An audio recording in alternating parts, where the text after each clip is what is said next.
Gandalf has been wandering Middle-earth for over 2,000 years. He's been to Rivendell hundreds of times.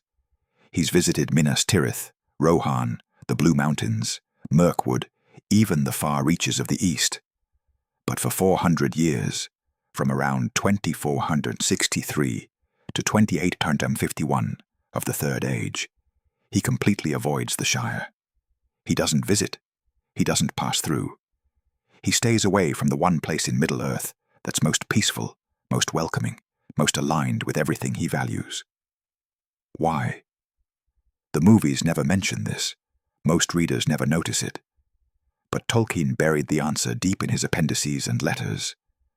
And when you find it, everything about Gandalf's character becomes clearer.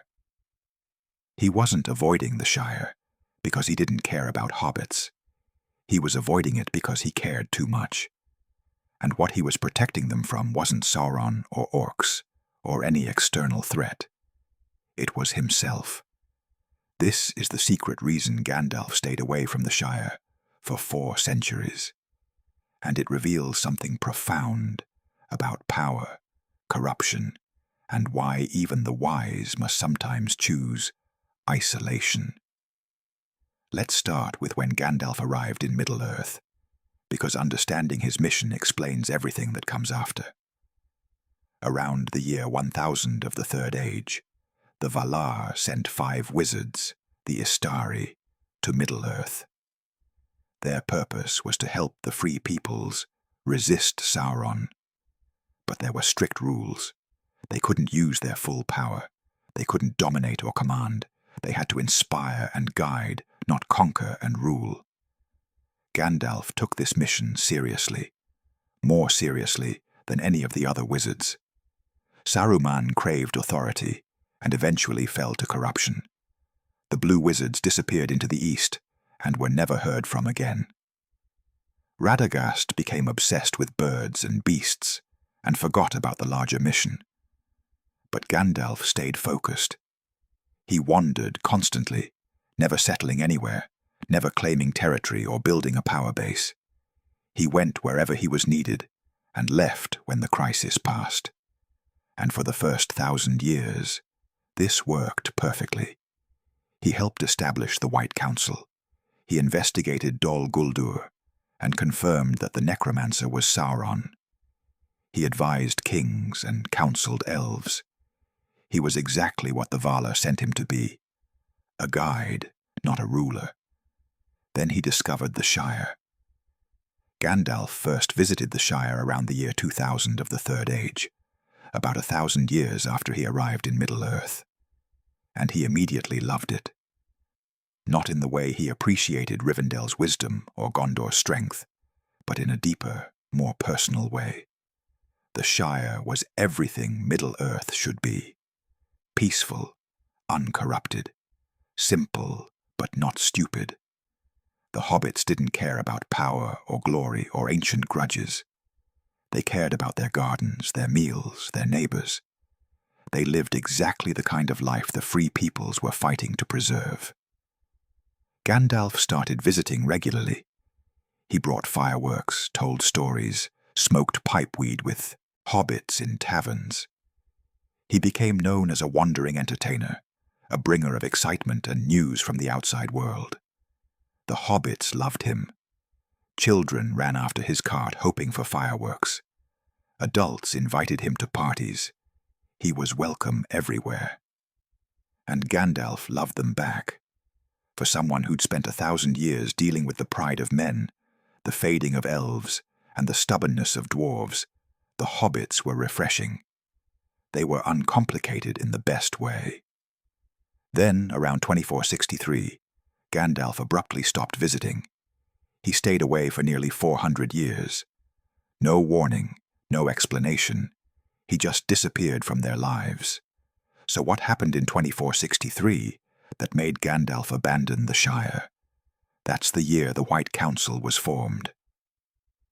Galadriel gathered the wisest beings in Middle-earth to discuss the growing threat of Sauron. They debated strategy, argued about when to strike Dol Guldur, tried to predict the Dark Lord's next move.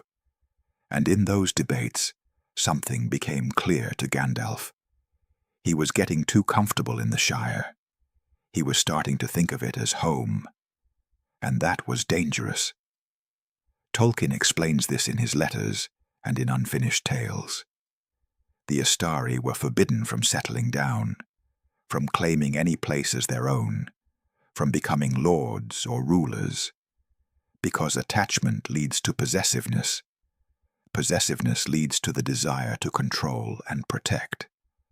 And the desire to control, even with good intentions, is the first step toward corruption. Gandalf saw what was happening. Every time he visited the Shire, it got harder to leave. He started thinking about the hobbits between visits, worrying about them, wanting to check on them. He was developing exactly the kind of attachment that could compromise his mission. He was starting to see the Shire as his responsibility, his territory, his people, to protect. And that's when he realized he had to leave.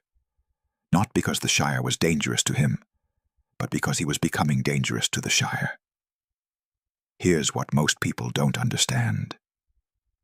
If Gandalf had stayed in the Shire, if he'd made it his permanent home, he would have changed it. Not intentionally, not maliciously, but inevitably. His presence would have altered how hobbits thought and lived. They would have started to depend on him. When problems arose, they'd look to Gandalf for solutions instead of solving things themselves. When threats appeared, they'd expect Gandalf to handle them. Slowly, without anyone noticing, the Shire would stop being a community of self-sufficient hobbits and become a protectorate of Gandalf the Wizard. This is exactly what happened to Saruman in Isengard. He started by helping Rohan, by being an advisor and ally. But gradually he became possessive. He started to think Rohan needed him, that they couldn't manage without his wisdom. And that possessiveness turned into the desire to control, which turned into betrayal. Gandalf saw this pattern. He saw it in Saruman. He saw it in himself, beginning. And he made the hardest choice a person can make.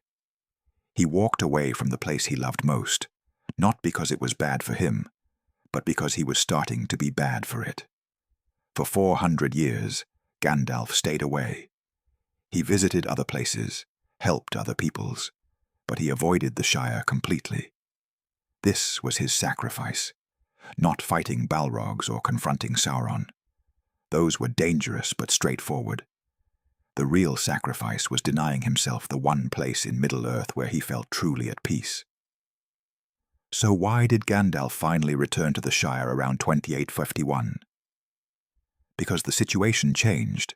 The White Council attacked Dol Guldur and drove Sauron out. But Gandalf knew this was temporary. Sauron would return, stronger and more dangerous. And when he did, the entire world would be at risk, including the Shire. Gandalf realized something crucial. The Shire's isolation wouldn't protect it forever. Eventually, Sauron's shadow would reach even there. And when it did, the hobbits would need help. Not a protector who ruled them, but a guide who could prepare them for what was coming.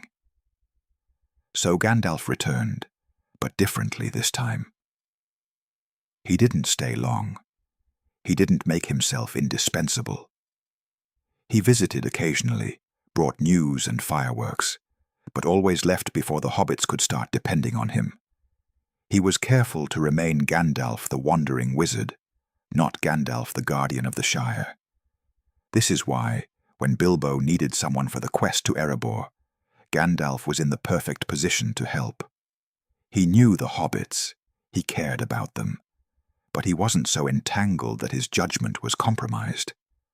And decades later, when Frodo needed to leave the Shire with the ring, Gandalf could guide him without trying to control him. The 400 years of absence had taught Gandalf how to love the Shire without possessing it, how to help without dominating, how to be present without being necessary. The secret reason Gandalf avoided the Shire for 400 years isn't some mystery about hobbit customs or hidden threats. It's about self-awareness. It's about recognizing when your presence, no matter how well-intentioned, risks corrupting what you're trying to protect. Gandalf didn't stay away because he was afraid of the Shire. He stayed away because he was afraid of what he might become if he stayed. And that fear, that willingness to sacrifice his own comfort for the greater good, is what kept him from becoming another Saruman. The Shire remained free and peaceful, not despite Gandalf's absence, but because of it. Because he loved the hobbits enough to leave them alone. That's real wisdom. That's real strength. Not the power to protect, but the wisdom to know when protection becomes control, and the courage to walk away before that line is crossed.